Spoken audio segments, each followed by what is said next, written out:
میرے دوستو، اللہ تبارک و تعالیٰ کا لاکھ لاکھ شکر و احسان ہے کہ اس نے ہمیں حضور نبی رحمت صلی اللہ تعالیٰ علیہ وسلم کی امت میں پیدا فرمایا، اور آج ہم بڑے ہی خوش نصیب ہیں کہ حضور نبی رحمت صلی اللہ تعالیٰ علیہ وسلم کی امت میں اپنی زندگی کو بسر کر رہے ہیں۔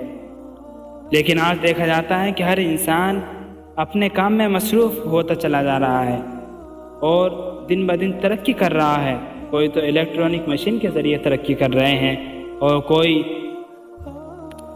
تحقیقات کے ذریعے سے ترقی کر رہے ہیں، لیکن اللہ تبارک و تعالیٰ نے جب حضور نبی رحمت صلی اللہ تعالیٰ علیہ وسلم پر قرآن نازل فرمایا تو اس میں پوری دنیا کا علم رکھ دیا، جو کہ آج یہ سائنس تحقیق کر رہے ہیں، سائنسداں تحقیق کر رہے ہیں، اسے اللہ تبارک و تعالیٰ نے ہزاروں سال پہلے ہی بتا دیا۔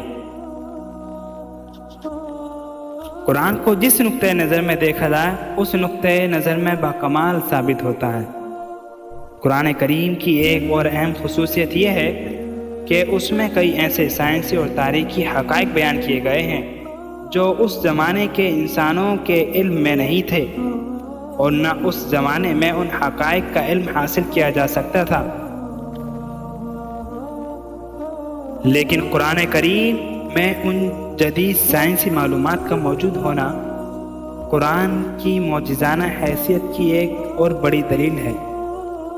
یہ سائنسی حقائق جدید دور میں سائنس کی ترقی کے بعد درست ثابت ہوئے ہیں، جو یہ ثابت کرتے ہیں کہ قرآن اللہ تبارک و تعالیٰ کا نازل کردہ کلام ہے، جو انسانی تصنیف اور تالیف سے بالاتر ہے۔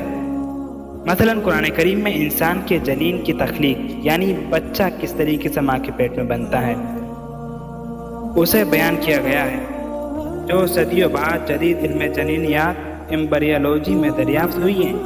اللہ تبارک و تعالیٰ فرماتا ہے وَلَقَدْ خَلَقْنَا الْإِنسَانَ مِنْ سُلَالَةٍ مِنْ طِينٍ ثُمَّ جَعَلْنَاهُ نُطْفَةً فِي قَرَارٍ مَكِينٍ ثُمَّ خَلَقْنَا النُّطْفَةَ عَلَقَةً فَخَلَقْنَا الْعَلَقَةَ مُضْغَةً فَخَلَقْنَا الْمُضْغَةَ عِظَامًا فَكَسَوْنَا الْعِظَامَ لَحْمًا ثُمَّ أَنشَأْنَاهُ خَلْقًا آخَرَ فَتَبَارَكَ اللَّهُ أَحْسَنُ الْخَالِقِينَ۔ اور ہم نے انسان کو مٹی کے خلاصے سے پیدا کیا۔ اس سے مراد حضرت آدم علیہ السلام ہے، یعنی سب سے پہلے اللہ تبارک و تعالیٰ نے حضرت آدم علیہ السلام کو مٹی سے پیدا فرمایا، اور اس کے بعد والی آیات زمین پر پیدا ہونے والے انسانوں سے متعلق ہیں، جیسا کہ قرآن کریم کے دوسری آیتوں سے ظاہر ہے۔ پھر اس کو ایک مضبوط اور محفوظ جگہ میں نطفہ بنا کر رکھا۔ نطفہ آپ جانتی ہیں، منی کا ایک قطرہ، اسپم بولتے ہیں۔ تو اللہ تبارک و تعالیٰ نے اسے محفوظ رکھا۔ پھر نطفے کو علقہ بنایا۔ علقہ چنگم، عربی میں چنگم کو کہتے ہیں علقہ، یعنی چپچپا پن، ایسا گوشت کا ٹکڑا جس میں چپچپاہٹ ہو۔ پھر علقہ کو مدغہ بنایا، پھر مدغہ کی ہڈیاں بنائی، پھر ہڈیوں پر گوشت چڑھایا، پھر اس کو نئی صورت دی۔ تو اللہ جو سب سے بہتر بنانے والا بڑا بابرکت ہے۔ تو یہ قرآن نے کئی سال پہلے ہی بتا دیا، لیکن اس پر تحقیق کب ہوئی تھی؟ ابھی کچھ سالوں پہلے۔ تو قرآن ایک اگر سائنس کی نظر سے دیکھا جائے تو بہت سی چیزیں ایسی ملتی ہیں جو کہ اللہ تبارک و تعالیٰ نے بہت سال پہلے فرما دیا ہے، لیکن تحقیقات پر آج ہوتی ہے تو وہ سچ ثابت ہوتی ہے، کیونکہ قرآن جیسی کوئی کتاب اس دنیا میں نہیں آئی ہے ابھی تک۔ میرے دوستوں، مذکورہ آیات سے ثابت ہوتا ہے کہ نطفہ یعنی اسپم اینڈ اووم کو مختلف مرحلوں سے گزارا جاتا ہے، پھر اس میں اعضاء ظاہر ہوتے ہیں، پھر وہ انسانی شکل اختیار کرتا ہے۔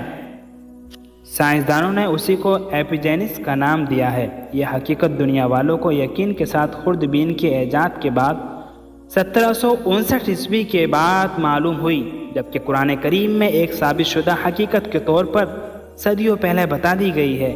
یہ قرآن کریم کے اعجاز اور اللہ تبارک و تعالیٰ کا کلام ہونے پر کھلی دلیل ہے۔ تو اللہ تبارک و تعالیٰ کی قدرت عقلوں کو حیران کر دیتی ہے۔ تو میری آپ سے ایک ریکویسٹ ہے کہ آپ قرآن شریف کا مطالعہ کریں، قرآن شریف کو پڑھیں اور علم دین سیکھنے کی کوشش کریں۔ اپنے آس پاس علماء اکرام سے علم دین سیکھیں اور چینل کو سبسکرائب کریں تاکہ آپ تک اسلامک باتیں پہنچائی جا سکیں، کیونکہ آج ہمارے لیے ضروری ہے علم دین سیکھیں۔